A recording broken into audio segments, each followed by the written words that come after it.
yeah, he will do the presentation now, so we're just in time again. Enjoy. Thanks very much. How do I start this? Sorry? How do I start? Hello. Sorry about that.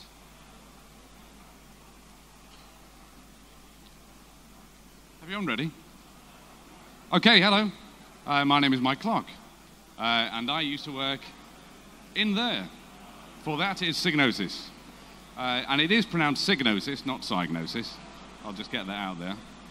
I'm just going to talk about how Psygnosis used the Amiga and why it was so important, and how it was quite important basically for the PlayStation era and the games industry as we know it today. When I joined Psygnosis, this is where they resided. Right up at the top floor there. Development and testing and everything was all in that building there.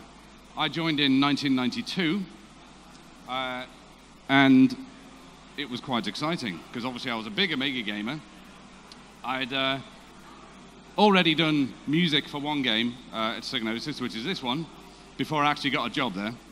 And the idea was to get any job that I can, so that I'm always there to say, I'll do the music. And that worked, but I didn't get paid any extra for doing music. I still got only paid the tester's wage. But it was still amazing. And one of the reasons it was amazing for me is, if this video works, there's no video. So Psygnosis had been producing what can only be described really as future technology. And one of the reasons that Psygnosis got noticed by Sony was because Psygnosis was always looking at what's next and what was in the future. Now, the only thing that really could open the door to that was the Amiga. There really was no other way that we could have done what we wanted to do. So we had a research department which was purely designed to do stuff. So we made demos, we had renders, we had a bank of artists, and Psygnosis was a publishing resource. So we had a whole set of artists who'd come from fine art courses. Programmers would come to us, and they could use the resources. We've got the publishing house, we do all the marketing for them. Let me go back a picture. There we go. And so we had this massive resource, and they were used just to create demos and animations and those sorts of things.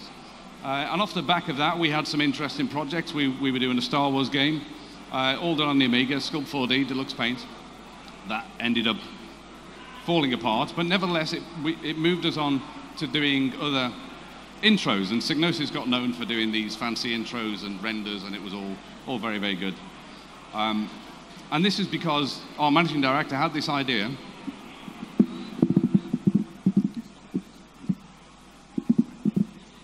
All right. Thanks, Mark. So yeah, there was this idea to, as I say, always look ahead, what's in the future. And only the Amiga could really show us how to do that. So all of the development was very, very, very Amiga-centric. Over time, the artists moved on to silicon graphics machines, but nevertheless, textures still all done in D-Paint right up through the PlayStation era. And we did manage to get things like this. It was probably only about 2 weeks after I joined, and I found that box. Didn't know what that was, because I didn't even know there was going to be an Amiga 4000 or a 1200. And that was the sort of exciting place it was for me. This was all new stuff, and I was so into the Amiga. The first day I worked there, I had a brand new 600, a telephone, and a monitor, and it was like a kid in a sweet shop. It was fantastic. So I had all this cool stuff. Now, we moved on throughout the years onto consoles and PC and so on, but the Amiga was always the one that made everything so creative. I've got an example here of the difference between Amiga development and further console development. So I did audio for this game. It was called G2. It never got released. And I provided the sound effects, and the programmer said, how do we play them? And I had no idea, but I was far too proud to say I don't know. So I went away and I learned how to program. And I wrote my first audio routine there for my sample player. And it was quite complex, and it had a whole priority system and so on. But that was fine, because the Amiga hardware is so easy. So you load in your sample, you basically tell it to play. Now, this is the first thing I'd ever really programmed. But after it worked so well, I got a little bit too confident, so I thought, I know, I'll write a Mega Drive one. So I got the hardware reference manual for the Mega Drive, but unfortunately, it consisted of things like this. And I had no idea what I was reading. Before writing, read from any address to determine if the YM2612IO is still busy from the last write. Delay until bit 7 returns to 0. So I stared at this for 2 hours with the sweat pouring down, thinking, oh, I've made a big mistake here. And in the end, I just had to go back to the producer and say, yeah, can't really do it. Maybe I'll come back to that in 6 months or so.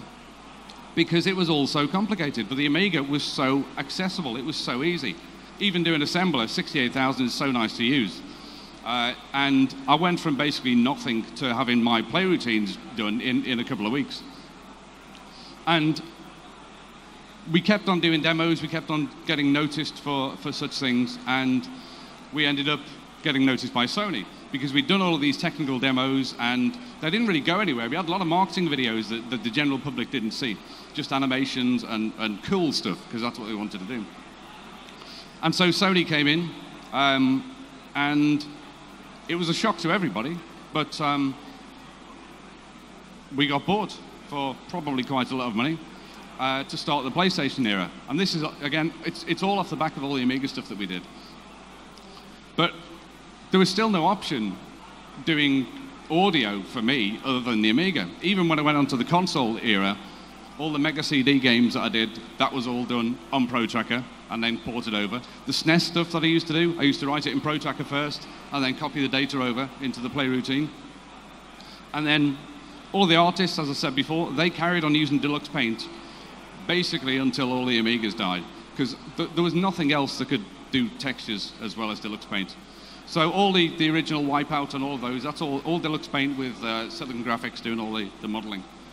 So after we got bought, we moved to this rather nicer place. This would have been in 1994. Nice big building, brand new. We stuck the OWL logo on top because we could. But again, all the way through it, this is the new studio that I got. But of course, you can see Pride of Place right in the middle there is my Amiga 1200. So I used bars and pipes for everything up until about 2009, something like that, 2010, when my hard drive died and I didn't have a backup, and I was forced to move to another piece of software, which is disappointing, but nevertheless. And this wasn't just me, this is myself and Tim right next door as well. He was exactly the same, Amiga 1200 right the way through. One time we got broken into and all of our office gear got stolen, but thankfully both of us took our Amigas home every day. So the only thing we had left was the Amiga, which had all of our data, all our music and everything.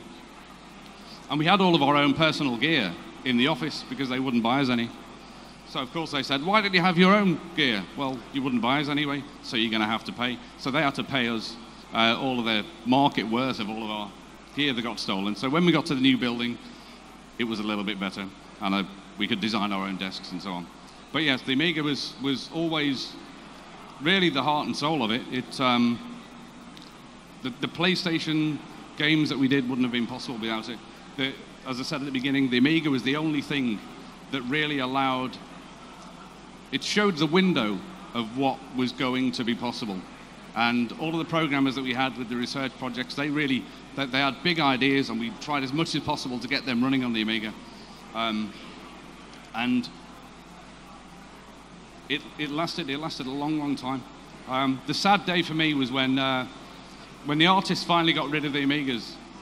There was a big stack of them left in the corridor. And because they only ever used Deluxe Paint, they didn't really understand graphics cards. So even though there was a 4000s and a 4000T, which I now have, they didn't know what to do with them. They all kept coming back to the standard 640 by 480 screens with 32 colors. They never really used anything else. So they just got put in the corridor. So I said, can I have them? And they said yes. So I ended up taking what, 3 Amiga3000s, 2 4000s, a 4000T, 2 1200s, I think, and I think there's an A600 in that as well. So yeah, I took all those home and redid all of those. I still own most of those today because, yeah, I love the thing. So without the Amiga, I wouldn't have had a career. And without the Amiga, it's highly likely that the games industry as we know it now would be quite different because the PlayStation era couldn't have happened the way it did unless the Amiga was available. So I only had 20 minutes, so I think that's probably about it. So if anybody would like to ask any questions about what it was like to work at Psygnosis in the heyday, then I'm all ears.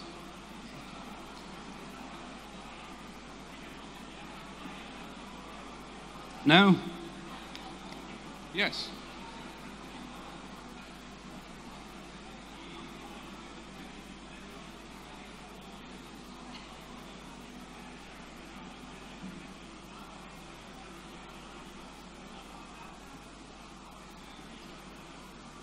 The question is about Lemmings on the Commodore 64 and how that came about and that happened, because it was one of the last published C64 games.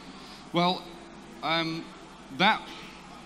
when Lemmings started to do very well, it was ported to everything. I think at the peak, in about 1993, we were on 28 platforms, and I didn't even know there were that many platforms available. I don't know if you remember the Sam Coupe. It was a ZX Spectrum compatible, and it didn't sell very well, but somebody wrote Lemmings on the Sam Coupe and posted us their Sam Coupe with Lemmings in it. And we ended up publishing it, because then we got another little tick box, okay, there, platform number 28. And Lemmings on the C64, it was done totally externally. But for the last 2 weeks, I think the guys came over to the offices, and that was quite cool, because I'd never actually met any Commodore 64 programmers, and Jerome Tell and others. But it was just another one to add on. It had to be done. There was a Game Boy version. It was on the Atari Lynx. We did the ZX Spectrum. So yeah, Lemmings was it was everywhere. It really was. It couldn't not be on the Commodore 64.